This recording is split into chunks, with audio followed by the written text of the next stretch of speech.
Hey, what's up? Coach Andre here. I'm gonna see if I can get in and get out within 2 minutes, yo. Today we're gonna talk about games. Now I know many of you are like, I ain't into playing games, coach. Look, as long as you breathe air on this earth, you are a game piece on the game board of life, and you either need to play or be played. I want you to win. Now check this out. Most of us have learned how to play games a certain way. But in the 21st century, games have changed, baby. The stakes are bigger these days. Now I know what some of y'all thinking, ooh girl, it's so big, look how big it is. Look, leave my card alone, get your mind right. It's numero uno out there. And baby, it's wild in these streets. Why? Because folks crazy. They're crazy because they will tell you anything. Switch up the colors, switch up the narrative. You don't know what you're dealing with. And what does that leave many of you having to do? Swap out what you know for what you need to know, and that's what we're here today to do. I'm going to talk to you about the male's brain for a minute. Not your brain, the male's brain. So sit back and listen.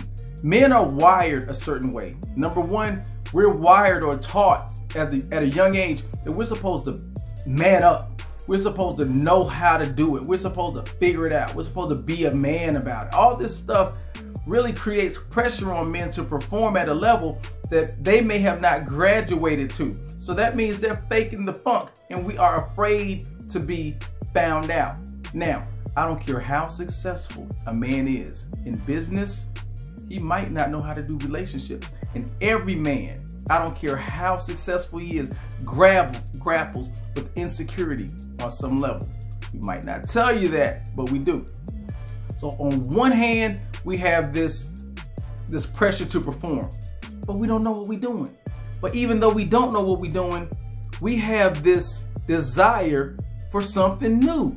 And a lot of times it does like that. What does that mean in a relationship? That dynamic creates the representative. All right. Now, the representative is not a bad person to me. You've met the best that person has to offer at the time, for as long as they can give it to you. Once they start showing that behind, get up out of there, right? What do you need to do to fix this relationship? Because one, the man wants to do something, is expected to do something, but realizes he doesn't know what he's doing. But he can't tell you that because he's supposed to be a real man, and real men know how to do stuff. And then over here, he wants something different.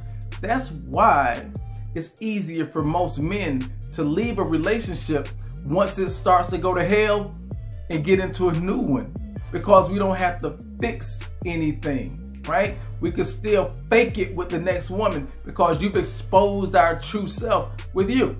Now, what can you do to help balance that out? Be the type of person that creates the atmosphere that the man is comfortable around you.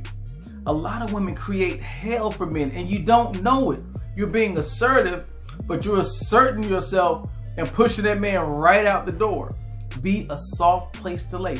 Be a place where the man can be naked and unashamed around you. He needs to be able to tell you, babe, I don't know what I'm doing. It looks like I do. You're looking at all this stuff around me, but I don't know what the hell I'm doing in this relationship. You expect me to know, but baby, I need your help getting there. Become the person or the type of person that he can talk to for real, without judgment, without criticism, and with a degree of understanding. And I will almost guarantee you that you'll find your relationships moving in a different direction. Yo, I got to get up out of here. Hopefully that's helped somebody. It's Coach Andre. Play to win, baby. Peace.